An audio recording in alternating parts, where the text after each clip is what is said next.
I'm Rex Rogosh, and let's queer up education. U.S. Department of Education stops tracking bullying and assault data for trans students. The department's Office for Civil Rights, OCR, will no longer collect civil rights data measuring the harassment, bullying, or sexual assault of transgender and non-binary students. Public schools won't report non-binary enrollment or if schools have protective policies for gender-diverse youth. The policy also alters the federal definition of rape in school surveys by striking gender identity from the list of protected statuses. Addressing why the changes were implemented, the Education Department stated, quote, OCR determined that its costs outweighed its benefits, end quote. Legal experts and former civil rights officials criticized the decision. Seth Galanter, a senior fellow at the Edley Center on Law and Democracy and former Deputy Assistant Secretary at the Department of Education, noted the historical purpose of collecting the metrics. Quote, it was a toehold into getting a sense of what this population looked like for the first time, and the hope obviously would have been that we would be able to spot more trends and more school districts started reporting this data, end quote. For civil rights organizations and LGBTQ+ advocates, the removal of these federal metrics represents a significant loss in monitoring school safety and enforcement standards nationwide. So I thought everything that we were doing was to save the kids. So now you're doing something that's directly going against everything that you say that you're doing. You're now endangering people. Yeah. Mm-hmm. You know, regardless if they're transgender or binary, they're children. Mm-hmm. And they're being endangered now.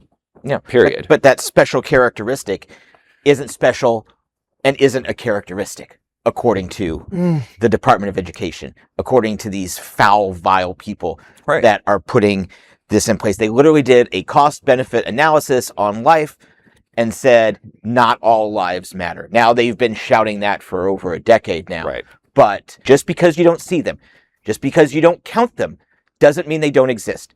And it doesn't mean that their deaths don't matter, that their assaults don't matter. You are horrible people. These kids are wonderful. And I pray to God they can get through high school. Does anybody else think that Linda McMahon, who's single-handedly been inventing the Department of Miseducation, she looks like the kind of person who did her fair share of bullying when she was in school? She looks like she used to pick on people. She looked like a really mean, cruel old bitch, that's for sure. I mean, I think that's the bigger problem.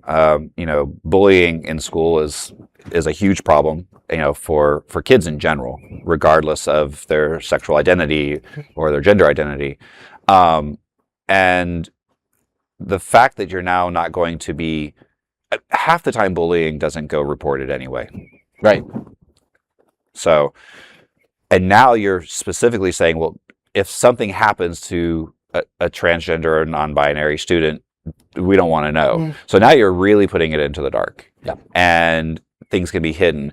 And what really kind of, it doesn't even sadden me, angers me, is the redefinition of rape. Yeah. I mean, the act of rape it has nothing to do with a person's gender, has nothing to do with their sexuality. Rape is rape. It's unconsensual sex. So now you're saying that if somebody does unspeakable acts to a person, but because they're non-binary and they're transgender, that it's no longer rape. So that means you no longer can prosecute it. Well, the cost outweighed the benefit, as they said. What was the cost? It's ridiculous. What is the cost of somebody checking a box on a piece of paper? What is the cost of somebody saying, hey, Sally was bullied today? What is the cost? It was obviously too high for them. Well, the administration and its supporters, you don't have to do a deep dive on the internet to find people who support these vile people in the Congress and in the administration that support bullying, that say we need to go back to the days when we kept kids in line by making them too scared to be different, to say anything. That's the point. Cruelty is the point. Well, I mean, we do have a bully in chief. Yeah, right. From the top down. So it's from the top down. Yeah. Unfortunately. Well, there is no other queer nonprofit media platform like this in the entire world. Support our LGBTQ stories by sharing them and subscribing to Queer News Tonight.